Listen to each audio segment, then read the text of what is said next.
Hi hello namaste, నేను మీ Ashok Regoti. Welcome to Bhavitha news. ఈరోజు మార్నింగ్ న్యూస్లో భాగంగా పాత్రికేయ మిత్రులు ఎటువంటి వార్తలు మన ముందుకు తీసుకొచ్చారో ఒక్కసారి చూద్దాము. 10 ఏళ్ళు అధికారం మాదే, కాంగ్రెస్ జోలికి వస్తే బట్టలిప్పి ఉరికిచ్చి కొడతాం. కాంగ్రెస్ పని అయిపోయింది, కారు కార్ఖానేకే సీఎం రేవంత్ రెడ్డి. సీఎం రేవంత్ రెడ్డి నిన్న మెదక్ జిల్లాలో పర్యటించడం జరిగింది. ఆ క్రమంలోనే ఒక సంచలనమైన వ్యాఖ్యలు అయితే చేశారు. కారు పని అయిపోయింది, కారు కార్ఖానాకే వెళ్ళిపోయింది అని చెప్పేసి బీఆర్ఎస్ పార్టీని ఉద్దేశించి ఒక సంచలనమైన వ్యాఖ్యలు చేశారు. అలే కాకుండా మా జోలికి వస్తే బట్టలిప్పి మరీ ఉరికిచ్చి కొడతామని చెప్పేసి ఒక సంచలనమైన వ్యాఖ్యలు అయితే సీఎం రేవంత్ రెడ్డి చేయడం జరిగింది. ఇప్పుడు జరగబోతున్న లోక్సభ ఎన్నికలు ఏవైతున్నాయో లోక్సభ ఎన్నికల్లో ఈ యొక్క నాయకుల యొక్క మాటల యుద్ధం మొదలైందని చెప్పుకోవచ్చు. ఒక పక్క రాష్ట్రంలో ఎండలు మండిపోతుంటే మరో పక్క లోక్సభ ఎన్నికల్లో మా రాష్ట్రంలోని నాయకుల మాటలతోటి హాట్గా మారిపోయిందని చెప్పేసి క్లియర్గా అర్థమవుతుంది. అదే క్రమంలో కేసీఆర్ పని అయిపోయింది, కారు కార్ఖానాకే అని చెప్పేసి ఒక సంచలనమైన వ్యాఖ్యలు రేవంత్ రెడ్డి చేశారు. మోదీ కేసీఆర్ తోడు దొంగలు, 10 ఏళ్ళు రాష్ట్రాన్ని వాళ్ళు చేసింది ఏముంది? మన కేసీఆర్ సర్కార్ను బంద పెట్టినాం, ఇప్పుడు మోదీ సర్కార్ను బంద పెట్టాలి. 100 రోజుల్లోనే 5 గ్యారంటీలు అమలు చేస్తాం. 15 ఆగస్టు లోపు తప్పకుండా రైతులకు రుణమాఫీ చేస్తాం. మెదక్ జిల్లాలో ప్రచార సభలో వెల్లడించారు రేవంత్ రెడ్డి.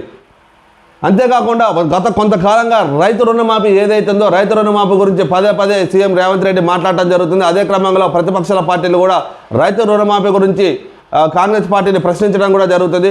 ఈ లోక్సభ ఎన్నికల్లో రాష్ట్రంలో లోక్సభ ఎన్నికల్లో జరుగుతున్నాయి. ఈ లోక్సభ ఎన్నికల్లో ఈ రైతుల రుణమాఫీ ఏదైతుందో దాన్ని ప్రధాన అస్త్రంగా మార్చుకున్నారు ప్రతిపక్షాలు, పాలకపక్షాలు కూడా మనం క్లియర్గా అర్థమవుతుంది. ఎందుకంటే 15 ఆగస్టు లోపు ఖచ్చితంగా రైతు రుణమాఫీ చేసి తీరుతాము అని చెప్పేసి ఒక పక్క రేవంత్ రెడ్డి చెబుతుంటే మరోపక్క ప్రతిపక్షాలు మాత్రం అసలు నువ్వు తెలంగాణ ప్రజల్లో రైతులకి నువ్వు ఏదైతే హామీలు ఇచ్చావో, ఏదైతే హామీలు ఇచ్చి అసెంబ్లీ ఎన్నికల్లో నువ్వు గెలిచారో అది ఏది నెరవేర్చావు, ఏది నెరవేర్చట్లేదు, నువ్వు అన్ని అబద్ధాలు ఆడుతున్నావు అని చెప్పేసి ఒక పక్క ప్రచారంలో రేవంత్ రెడ్డిని కాంగ్రెస్ సర్కార్ని విమర్శిస్తూ ముందుకెళ్తున్నారు. అదే క్రమంలో రేవంత్ రెడ్డి కూడా ధైర్యంగానే సమాధానం చెప్పుకుంటూ ఖచ్చితంగా మేము 15 ఆగస్టులో రుణమాఫీ అయితే చేస్తామని చెప్పేసి చెప్పడం జరుగుతుంది. మొత్తానికి రాష్ట్రంలో లోక్సభ ఎన్నికల రుణమాఫీ అనేది ఒక ప్రధాన అస్త్రంగా మారిపోయింది అన్ని పార్టీలకు కూడాను. ఒక పక్క నిన్న కూడా రేవంత్ రెడ్డి చెప్పారు, భద్రాద్రి రామయ్య సాక్షిగా అలాగే తుమ్మల నాగేశ్వరరావు సాక్షిగా నేను ఆగస్టు 15 కల్లా ఖచ్చితంగా రుణమాఫీ చేసి తీరుతాను అని చెప్పేసి గట్టిగానే హామీ ఇచ్చారు. అదే క్రమంలో మెదక్ జిల్లాలో పర్యటించిన సీఎం రేవంత్ రెడ్డి మరొకసారి అదే వ్యాఖ్యలు చేశారు. రైతులకు రుణమాఫీ చేస్తానని చెప్పాను, ఖచ్చితంగా చేసి తీరుతాను, నేను మాట తప్పను అని చెప్పేసి ఖరాఖండిగా చెప్పడం జరుగుతుంది. రాష్ట్రంలో 5 ఏళ్ళు కాంగ్రెస్ పార్టీని అధికారంలో ఉందని, కాంగ్రెస్ జోలికి వస్తే ఊరుకునేది లేదని కేసీఆర్ను సీఎం రేవంత్ రెడ్డి హెచ్చరించారు. 10 ఏళ్ళు ఇక్కడే ఉంటాం, ఎవడొస్తాడో ఎవడొచ్చినా పట్టించుకోం, తొక్కుతాం, 10 ఏళ్ళు ఇందిరమ్మ రాజ్యం ఉంటుంది, ప్రజాపాలన జరుగుతుంది అని చెప్పారు. తాము అల్లాటప్పగా అధికారంలోకి రాలేదని అడ్డం వచ్చిన వాళ్ళను తొక్కుకుంటూ ప్రజా ఆశీర్వాదంతో వచ్చామని ఆయన తెలిపారు. మెదక్ కాంగ్రెస్ ఎంపీ అభ్యర్థి నీలం మధుకు మద్దతుగా శనివారం మెదక్లో జరిగిన రోడ్ షోలో సీఎం రేవంత్ రెడ్డి పాల్గొన్నారు. రామ్దాస్ చౌరస్తాలో ఆయన మాట్లాడుతూ బీఆర్ఎస్ దుకాణం బంద్ అయింది, కార్ఖానాకు పోవాల్సిందే, తుక్కు కింద అమ్ముకోవాల్సిందే అని అన్నారు. కేసీఆర్ నౌకరీ పోయి నడుము విరిగి ఫామ్ హౌస్లో లేవకుండా పడుకున్నాడు. భజన సంఘాన్ని పిలుచుకొని కాంగ్రెస్ ఖాళీ అయిపోతుందని చెప్తున్నాడు. అదేమన్నా 2 లీటర్ల ఫుల్ బాటిల్ 20 పెగ్గులు వేస్తే ఖాళీ అయిపోవడానికి ఈడ కాంగ్రెస్ పార్టీ కాపలాగా ఉన్నది ఎవడనుకుంటున్నావు? టచ్ చేసి చూడు, కరెంటు వైరు తాకిన కాకిలాగా మాడిపోతావు, నీ తాత ముత్తాతలు గుర్తు రావాలి అని చెప్పేసి హెచ్చరించారు. ఇక్కడ ఉన్నది ఎవడనుకుంటున్నావు? రేవంత్ రెడ్డి, నువ్వు ఒకవేళ మమ్మల్ని టచ్ చేస్తే మాత్రం కరెంటు వైర్లు తగిలిన కాకిలాగా మాడి మసైపోతావు కేసీఆర్ అని చెప్పేసి కేసీఆర్ని ఉద్దేశించి రేవంత్ రెడ్డి ఒక సంచలన వ్యాఖ్యలు అయితే చేశారు. అంతేకాకుండా నీ తాత ముత్తాతలు కూడా గుర్తుకొస్తారు కేసీఆర్ అన్నట్టుగానే చెప్పడం జరిగింది సీఎం రేవంత్ రెడ్డి. ఇంకొక విధంగా కూడా చూసుకుంటూ ఉంటే ఒక విధంగా కాంగ్రెస్ పార్టీ 10 ఏళ్ళు రాష్ట్రంలో 10 ఏళ్ళు కాంగ్రెస్ పార్టీ ఉంటుంది అని చెప్పేసి సీఎం రేవంత్ రెడ్డి ఒక ధీమాను కూడా వ్యక్తం చేయడం జరిగింది. నేను జైపాల్ రెడ్డి జానారెడ్డి లెక్క కాదు, నేను రేవంత్ రెడ్డిని అని చెప్పేసి కూడా మరి ఒకసారి చెప్పడం జరిగింది. అలాగే బీఆర్ఎస్ పార్టీని రాష్ట్రంలో గద్దె దింపిన తర్వాతకే రాష్ట్రానికి మంచి రోజులు వచ్చినాయి, అలాగే కేంద్రంలో మోదీని కూడా గద్దె దింపేస్తే దేశానికి మంచి రోజులు వస్తాయని చెప్పేసి ఒక సంచలనమైన వ్యాఖ్యలు అయితే సీఎం రేవంత్ రెడ్డి చేయడం జరిగింది. 27న రాష్ట్రానికి మోదీ, నోవాటెల్లో బీజేపీ ఈవెంట్, ప్రొఫెషనల్తో మీటింగ్, ఇప్పటికే ఉన్నత విద్యావంతులకు ఇన్విటేషన్, మోదీ తర్వాత రాష్ట్రానికి అమిత్ షా, జేపీ నడ్డా అని చెప్పేసి వార్త ప్రచురించడం జరిగింది. ఈ నెల 27న ప్రధానమంత్రి మోదీ రాష్ట్రానికి రాబోతున్నారు. అదే ఎన్నికల నోటిఫికేషన్ పడిన తర్వాత ఫస్ట్ టైం ఆయన ఈ రాష్ట్రానికి రావడం, అంతేకాకుండా ఉన్నత విద్యావంతులకు కూడా నోటిఫికేషన్ ఇచ్చారు. అంటే ఖచ్చితంగా కూడా వాళ్ళు చేస్తున్న పాలన ఏదైతుందో ఆ పాలన క్లియర్గా వివరించి వాళ్ళకి చెప్పే విధంగా మోదీ ఇక్కడికి రావడం జరుగుతుంది. నోవోటల్ హోటల్లో వాళ్ళ యొక్క మీటింగ్ ఏర్పాటు చేసుకుంటున్నారని మనకు క్లియర్గా అర్థమవుతుంది. అంతేకాకుండా మోదీ వచ్చి వెళ్ళిన తర్వాత అమిత్ షా అలాగే నడ్డా కూడా మన రాష్ట్రానికి రాబోతున్నారు. తెలంగాణపై బీజేపీ వాళ్ళు ఎంతటి దృష్టి పెట్టారో అనేది క్లియర్గా అర్థమవుతుంది. తెలంగాణ రాష్ట్రంలో బీజేపీ పార్టీ బలం పుంజుకోవాలి, బీజేపీ జెండా ఎగరవేయాలని ఒకే ఒక ఉద్దేశంతో గత కొంతకాలంగా వార్తలు కూడా రావడం జరుగుతుంది. అదే క్రమంలో నరేంద్ర మోదీ తర్వాత అమిత్ షా తర్వాత నడ్డా ఇట్లా హేమీలందరూ కూడా తెలంగాణ రాష్ట్రానికి రావడం జరుగుతుంది. ఇక్కడ ఉన్న నాయకులకి దిశానిర్దేశం చేయడం కూడా జరుగుతుంది. ఇప్పుడున్న లోక్సభ ఎన్నికలు మాత్రం ఏమాత్రం కూడా వాళ్ళు దీన్ని మామూలుగా తీసుకోవడానికి వీల్లేదు, చాలా సీరియస్గా తీసుకోవాలి. ఇప్పుడు ఎక్కువ స్థానాలలో ఖచ్చితంగా బీజేపీ పార్టీ గెలిచి తీరాలని ఒకే ఒక ఉద్దేశంతో హేమీలందరూ కూడా రాష్ట్రానికి దింపడం జరుగుతుంది. అదే క్రమంలో ఈ నెల 27వ తారీఖున ప్రధానమంత్రి మోదీ రావడం, ముఖ్యంగా ఇక్కడున్న విద్యావంతులు ఎవరైతే ఉన్నత విద్యావంతులు ఎవరైతే ఉన్నారో వాళ్ళని పిలిచి వాళ్ళతో పాటు మీటింగ్ పెట్టడం జరుగుతుంది. అసలు ఈ మీటింగ్ ఎందుకు పెట్టబోతున్నారు, దేనికోసం పెట్టబోతున్నారు, ఓన్లీ ఈ విద్యావంతుల్ని పిలిచి వాళ్ళకి ఇన్విటేషన్ ఇవ్వడానికి గల కారణం ఏంటి అని చెప్పేసి కొన్ని చర్చలు అయితే జరుగుతున్నాయి పార్టీ వాళ్ళల్లో.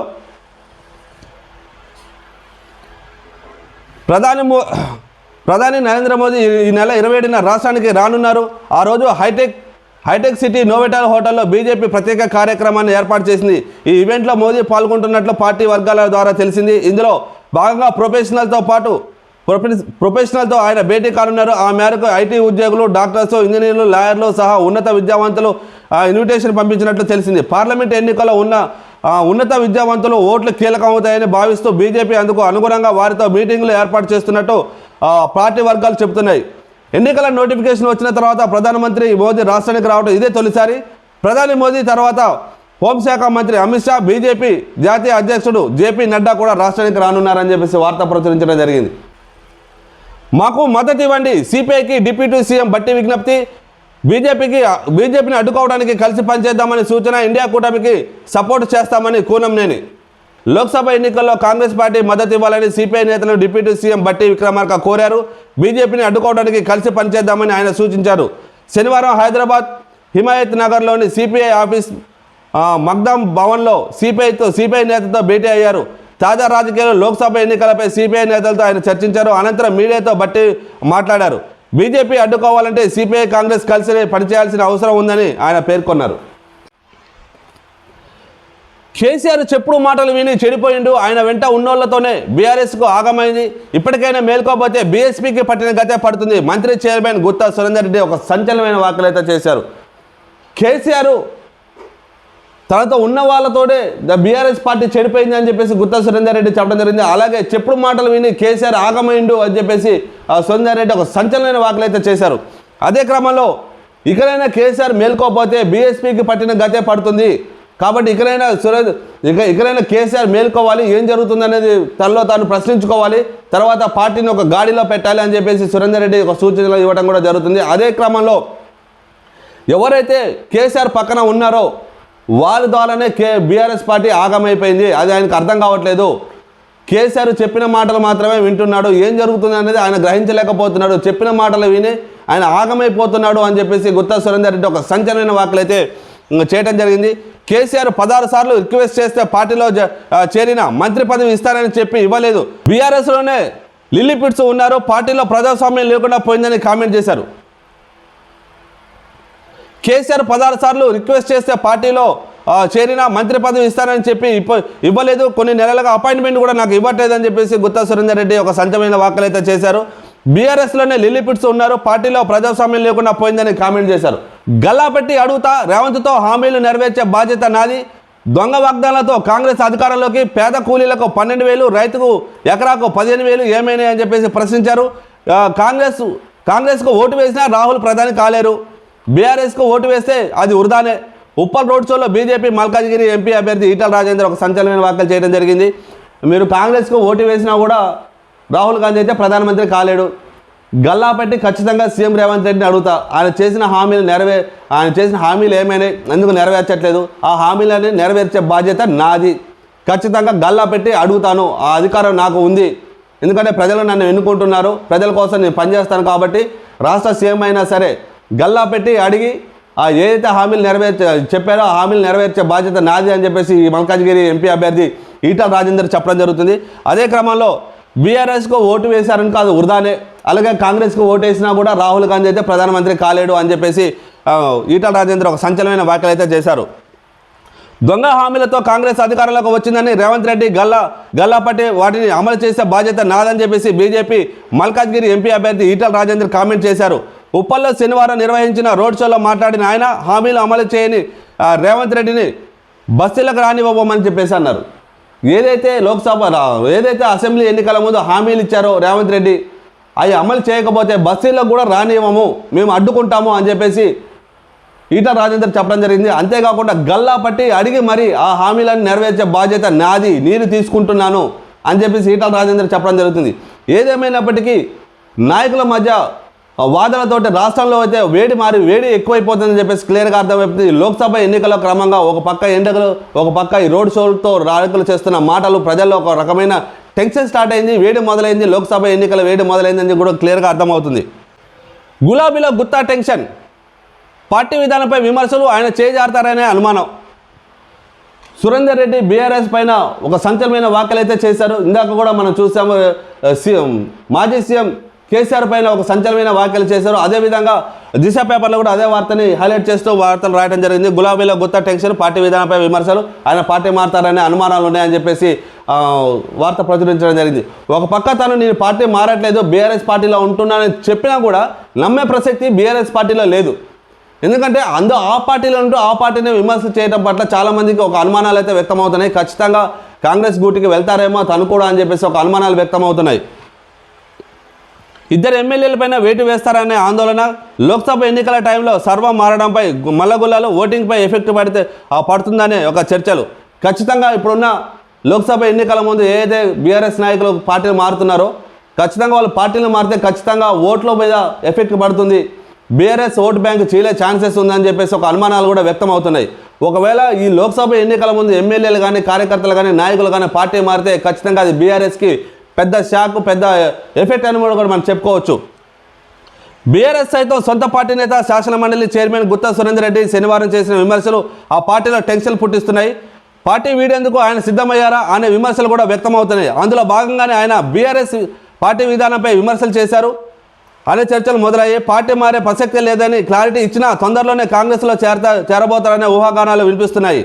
వాస్తవానికి చైర్మన్ హోదాలో ఉన్న వ్యక్తులు రాజకీయాలు మాట్లాడకూడదు, కానీ గుత్తా మొదటి నుంచి ఇష్టానుసారంగా రాజకీయాలపై ప్రకటనలు చేస్తున్నారనే విమర్శలు వస్తున్నాయి. ఆయన కామెంట్స్ లోక్సభ ఎన్నికల ఓటింగ్పై ప్రభావం చూపుతాయనే ఆందోళన బీఆర్ఎస్ నాయకులు అయితే వ్యక్తమవుతుంది. ఆయన చేసిన కామెంట్లు ఏదైతే ఉన్నాయో అది ఖచ్చితంగా లోక్సభ ఎన్నికల ఓటింగ్లో ప్రభావం చూపిస్తాయి అని చెప్పేసి ఒక అనుమానాలు అయితే బీఆర్ఎస్ పార్టీ వ్యక్తం చేస్తుంది. మరి కేసీఆర్ ఎటువంటి చర్యలు తీసుకుంటాడనేది మనం ముందు చూద్దాం, ఏం జరగబోతుంది, ఏం జరుగుతుంది అనేది. కేసీఆర్ వల్లే బీఆర్ఎస్కు ఈ పరిస్థితి, నాయకత్వంపై నమ్మకం లేకనే చాలామంది పార్టీ వీడుతున్నారు. ఉద్యమకారుల పేరుతో అధికారంలోకి వచ్చి చాలామంది కోటీశ్వర్ అయ్యారు. గులాబీ బాస్పై మండలి చైర్మన్ గుత్తా సంచలన వ్యాఖ్యలు. అది ఉద్యమాల పేరుతో అధికారంలోకి వచ్చిన వాళ్ళు చాలామంది కోటీశ్వర్లు అయ్యారు, అసలు నిజంగా ఉద్యమాలు చేసిన వాళ్ళు మాత్రం ఇంకా బికారిగానే మిగిలిపోయారు అని చెప్పేసి ఒక సంచలన వ్యాఖ్యలు అయితే చేయడం జరిగింది. అదే క్రమంలో నాయకత్వంపై నమ్మకం లేకనే చాలామంది కూడా పార్టీ వీడుతున్నారు అని చెప్పేసి గుత్తా సురేందర్ రెడ్డి అయితే ఒక సంచలనమైన వ్యాఖ్యలు చేశారు.